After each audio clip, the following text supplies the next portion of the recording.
네, 그러면 좀 시작하겠습니다. 네, 오늘은 이제 3, 4장 좀 보겠습니다. 먼저 3장은 이제 원래 책에는 희망의 상실, 그리고 4장은 자유의 상실 이렇게 나왔는데 조금 더 편하게 노 희망, 노 자유. 좀 아이들 표현입니다. 그래서 희망이 없다, 자유가 없다. 네, 그런 걸 좀 나눠보겠습니다. 네, 3장을 좀 들어가시면 이제 이런 단어가 나와요. 이생망. 아이들의 음. 2년 전 유행어입니다. 아, 이생망이야. 뭐 이렇게 이번 생은 망했다. 그래서 이생망입니다. 아이들의 절망을 좀 직설적으로 표현하는 유행어입니다. 그리고 그 이생망이라는 감정이 망함의 감정인데 이 감정이 어떻게 발생되는지 그리고 그 감정을 아이들의 수준에서 어떻게 그 감정을 느끼지 않으려고 방어를 하는지 그 방어 기제가 나옵니다. 먼저 이생망이라는 것은 이렇게 나옵니다. 무의미한 하루, 그러니까 하루가 인생이 무의미한 겁니다. 왜냐하면 어릴 때부터 얘가 나오거든요. 이 책에 어릴 때부터 어른들로부터 이해라는 것을 받아본 적이 없어요. 아이들이 이해라는 것. 저 어른이 내 편이다. 이 어른에는 부모님도 포함되고 학교 선생님들, 주변의 형들, 누나 다 포함됩니다. 그들로부터 이해를 받지 못해서 생긴 상처가 아주 큽니다. 그 상처가 인생에 대해서 이런 의미와 활기를 앗아간다고 합니다. 의미를 앗아가는 것도 마음 아픈데 활기마저. 네, 요즘 제가 다른 교제하다 보면 좀 나이가 있으신 어른들로부터 이런 말을 들어요. 요즘 애들은 참 이렇게 옛날에는 인사도 밝게 하고 80년대 90년대 애들은 그때는 애들이 막 밝고 교회가 아주 왁자지껄하고 그랬는데 요즘은 애들이 우울해 보이고 그렇게 바로 애들 탓으로 넘어가는 활기를 앗아가는 게 더 마음이 아프더라고요. 저는 의미도 당연히 마음 아프죠. 의미가 사라진 것도. 근데 활기가 사라진 거죠.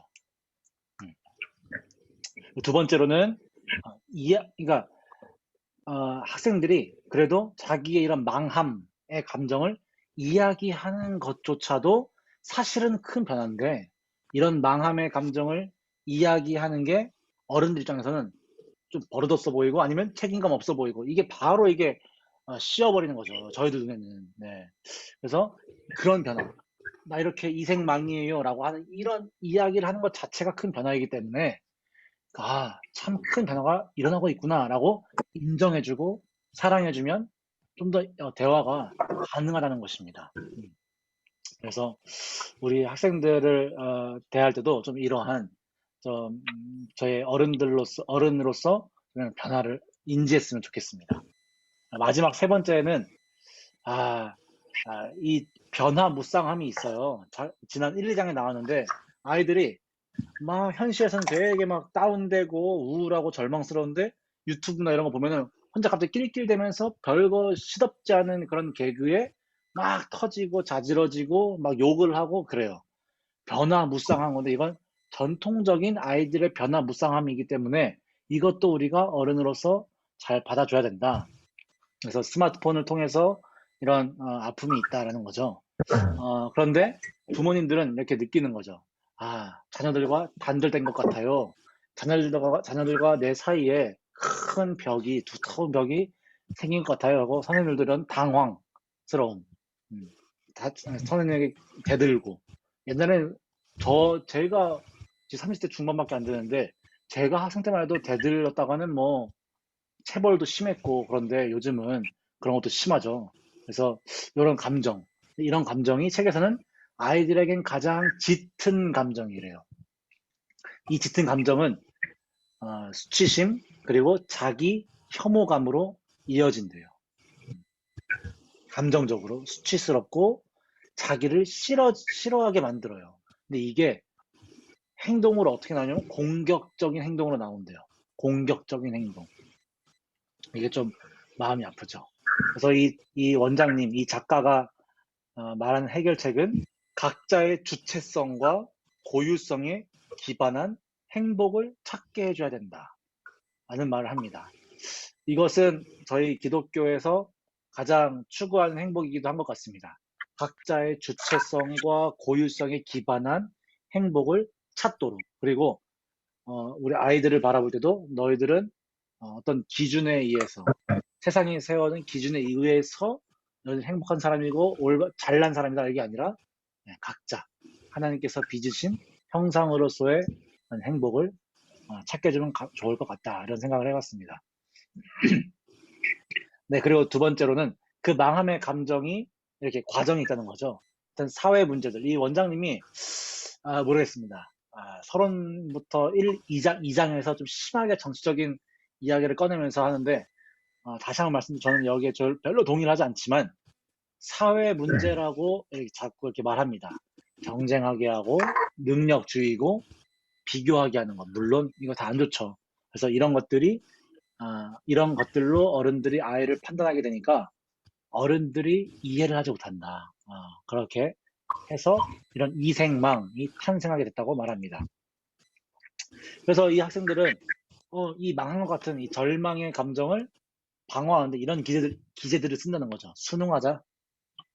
부모님이 공부하라면 아유, 공부하자. 그나마 착한 애들이죠. 그다음 두 번째는 무기력. 무기력하게 사는 거, 자해, 이런 참 말하기도 마음 아픈 것들이죠. 중독, 그리고 비행.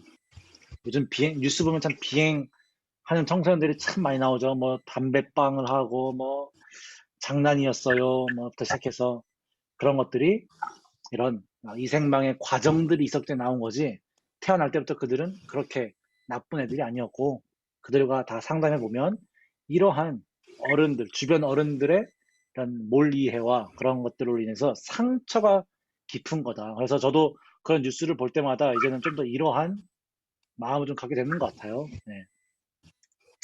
그 결과로서 이 학생들이 이렇게 말해요. 이 학생의 답인데 이생망을 운운하는 사람들은 저 혼자가 아니에요. 거의 다 그래요. 이렇게 해요. 학생이 상담할 때 큰 집단이 이생망을 운운하는 거죠. 뭐 어떤 아이는 초등학교 4학년 때부터 이생망의 기운을 느꼈다고 합니다. 왜냐하면 부모님들께서 그러한 목표와 기대가 부담이 되는 거죠. 네. 한두 과목으로 인간을 평가하게 되는 국영수사과 뭐 이런 거. 저도 어릴 때 입시학원 원장 아들로서 살았기 때문에 잘 압니다. 네, 석차로 인간을 평가하게 되는 그게 당연한 건 줄 아는 그렇게 살아왔는데 그렇습니다. 그래서 3장에서는 다시 한번 종합하자면 두 줄로 아이들은 이번 생은 망했어요 라는 현실을 살고 있어요. 그래서 희망을 잃어버렸어요. 그래서 그 이생망은 그러나 여러 요인들과 어른들의 몰이해로 이런 심각한 결과를 불러일으키게 됐다라는 게 3장에서의 말입니다. 네. 이렇게 좀 정리가 좀 마음속에 되셨으면 좋겠습니다. 그래서 원래는 4장까지 끝나고 짧게 나누려고 했는데 혹시 뭐 3장 또 4장까지 들으면 또 3장에 또 까먹더라고요 저는. 그래서 3장 혹시 들으시면서 뭐 느끼신 점이나 뭐 우리 고등부서에 좀 제안하실 거 좀 이렇게 있으시면 한마디씩 해주시면 좀 감사드리겠습니다.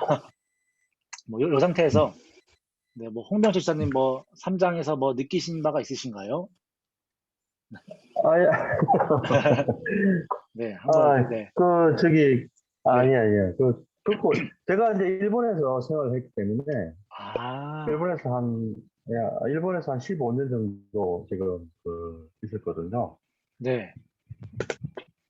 예, 그래서, 비교를 이제 일본 사회랑 이제 비교를 해볼 수 있겠는데, 네. 그러니까 결국 이생망이라는 것은, 아이들이 이제 주로 이제 공부에 대한 부담 때문에, 네. 여러 가지, 이제 그게 이제 부모의 기대에 부응하지 못해서, 네. 그러한 것들이 일어나고 있는 것 같은데요. 네. 근데 보면, 이거는 제가 뭐 다른 나라는 잘 모르겠는데, 한국 고유의 문제가 아닐까 싶습니다. 우리나라만의 문제가 아닌가.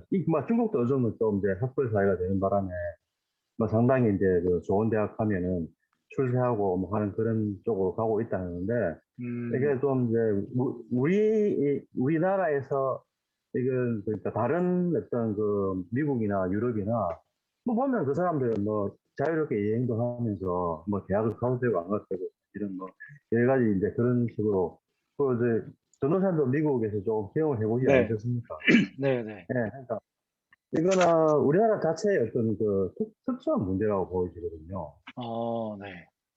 그러니까 그 전 세계 보편적인 어떤 청소년들이 가지고 있지 않은 우리나라만의 어떤 그 뭡니까 좋지 못한 음, 예, 예, 뭐 그런 거라고 보기 때문에 이거는 어떻게 이거 뭡니까 이생망에 관해서는 다른 음, 어떤 그 외국의 유명한 그 심리학자나 이런 분들이 해결할 수 없는 음. 우리가 이제 해결을 해야 되는 어떤 그런 문제 같습니다.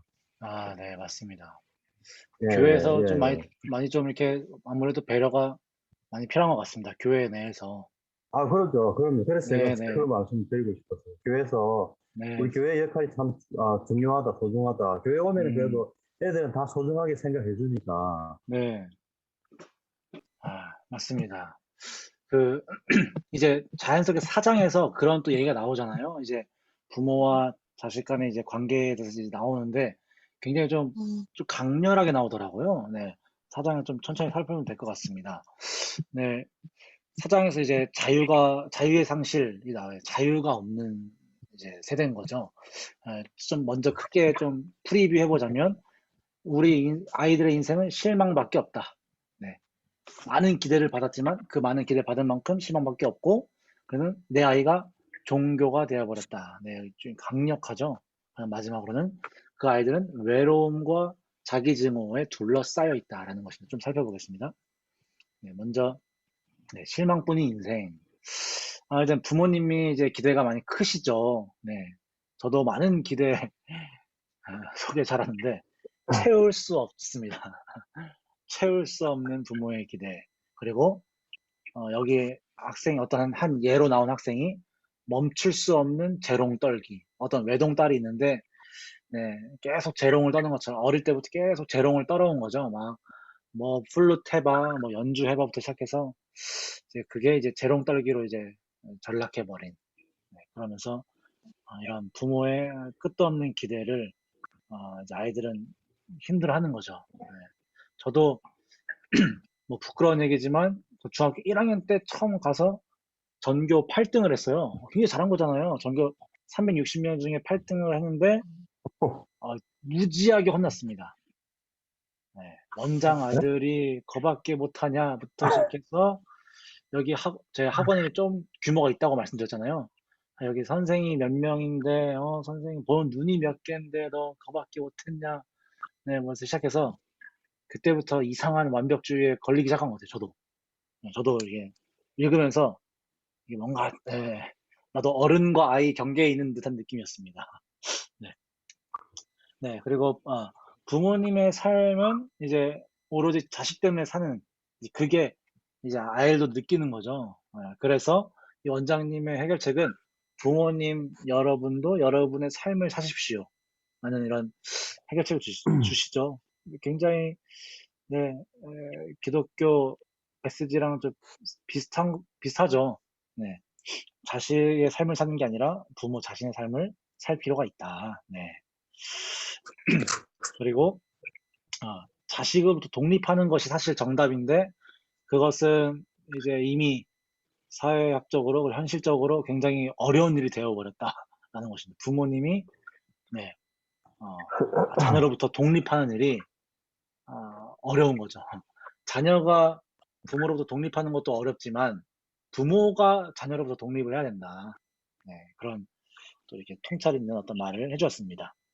그래서 이걸 다 살펴보시면 이런 기대와 이런 삶과 이런 것들이 아이들에게 있어서는 큰 기대로 오는데 실망밖에 못 드려서 아이들은 이제 자기 인생을 실망밖에 없다라고 하는 거죠. 네, 그리고 또 종교 내 아이. 이제 부모님들의 종교가 이제 내 아이가 돼버린 거죠. 음. 뭐 저는 아직 자식이 없어서 이런 말을 딱 읽으면서 이게 예, 자식이 없지만 너무 강력하다 좀 막 표현이 되게 도전적이다라는 생각이 들었습니다. 부모의 사랑을 너무 약간 매도해버리는 듯한 자식이 없지만 조금 마음 아프더라고요. 너무 세게 말한 거 아닌가. 네, 어쨌든 자식을 숭배하는 부모가 되어버렸다라는 말을 하더라고요. 네, 부모님의 역할은 거룩한 아이를 숭배하는 거다. 그래서 일본에서는 괴물 부모라는 게 생겨가지고 엄마뿐만 아니라 아빠도 괴물로 만들고 아이 주변의 모든 환경들을 괴물로 만들어서 이 아이를 끔찍히 사랑하는 괴물들로 다 바꿔버리는 그런 괴물 부모 현상도 생긴다고 합니다. 여기 나오는군요. 부모 자신의 삶도 중요하다는 인식이 너무 필요하다. 그리고 학생들, 아이들 입장에서는 부모님이 신도잖아요. 그렇죠? 아이들이 종교 신이니까 나의 신도는 이제 부모님이 된 거죠. 그래서 신도, 부모님이라는 신자들을 실망시키지 않아야 한다는 걸 이 아이들이 아는 거예요. 이 아이신들이, 아이신. 기적도 베풀어 드려야 돼요. 성적 시험 성적표 1등이라는 기적도 베풀어 드려야 되고, 네. 그게 여기 책에서 설문조사 했는데, 뭐, 1000명인가 설문조사 했는데, 50%가 성적 1등 받고 싶더라도, 근데 1등이라는 게 다 1등 할 수 없잖아요. 그래서 그런 기적도 베풀어 드려야 되고, 이 아이 안에 부모가 들어와서 앉아 있어 버리는 삶이 되었다. 그래서 신체적으로는 성장했지만 심리적으로는 여전히 아이다. 이런 말을 합니다. 그래서 요게 좀 강력해서 요걸 좀 잘 좀 보시고 우리 교회에서는 어떻게 하면 좀 이게 좀 적용할 수 있을까. 네. 그래서 마치 아이가 예배를 잘 드리는 게 물론 저의 목표이기도 하지만 모르겠습니다. 아이들이 단지 그냥 예배 출석을 잘하는 게 다가 아니잖아요. 그래서 네, 잘 좀 적용을 하면 좋을 것 같습니다. 네, 그리고 이제 아이들에게 이제 외로움과 자기 증오가 이렇게 남아 있어요. 외로움은 큰 아이들에게 고통입니다.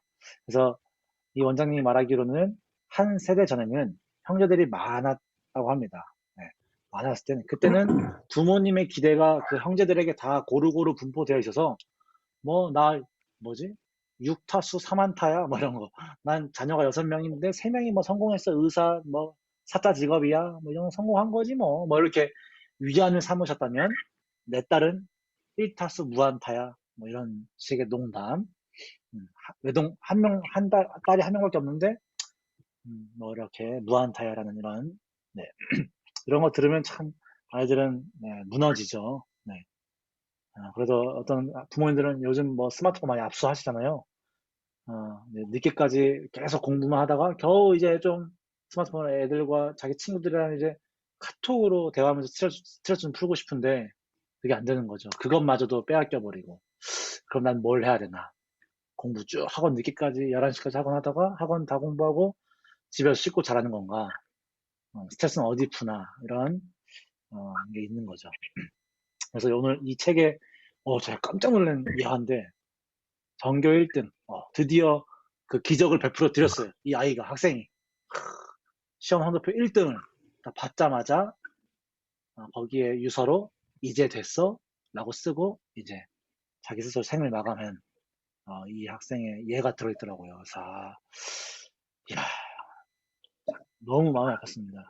이제 됐어? 이게. 그래서 이런 이 외로움이 결국은 자기 증오로 이어진다라고 합니다. 네. 자기를 사랑하는 부모 너무 잘 알아요. 자기를 사랑하는 부모가 나에게 바라는 점을 내가 못 해준다는 이 자책감이 커지다 보니까 난 왜 이거밖에 안 돼? 으이그 하면서 자기 증오로 이어집니다. 근데 그 자기를 증오한 이유가 주된 이유가 계속 저희가 계속 말씀하신 것처럼 공부 못해서 이게 참 그렇죠. 공부 못해서 미워한다뇨. 네. 그래서 획일적인 방식의 기준으로 소수만 자랑스럽게 느끼게 된다. 네, 이런 원장님이 이런 말을 합니다. 사장에서 정리해 보면 네, 아이들은 실망뿐인 인생을 살아갈 수밖에 없고 학생들은 부모님들은 기대도 많이 하지만 우리 아이들은 기대할 것도 없다. 누구에게 기댈 수도 없고 기대할 수도 없고 아무것도 자유도 없다 이런 거가 됐고 두 번째로는 아이가 종교가 되어서 부모님이 신도가 되어버렸다. 얼마나 크겠어요, 부담이. 네. 그리고 마지막으로는 이제 형제 자매 부족으로 인한 외로움이 증폭되어서 공부 못하는 나를 증오하기 시작한다. 이런 메시지였습니다. 네. 그 사장, 이제 이 책 자체가 아무래도 심리학 분석책이다 보니까 문제를 계속 얘기해요. 근데 아마 나중에 갈수록 좀 해결책이 좀 희망적인 이야기를 좀 할 것 같은데, 네, 계속 지금 문제가 계속 나와서 조금 무거워집니다, 계속. 네, 그래서 혹시 뭐 사장도 들으시면서 또 사장 특별하게 좀 생각이 드시는 게 있으신가 합니다. 네. 혹시 뭐 느끼신 점이나, 네, 뭐 산장이랑 비슷하실 것 같은데, 계속 같은 얘기를 좀 더 다른 측면에서 하는 것 같거든요. 네. 네. 뭐, 홍명철사님 뭐 느끼신 바가 있으실까요? 사장에 있어서, 뭐, 여기. 네. 아, 예.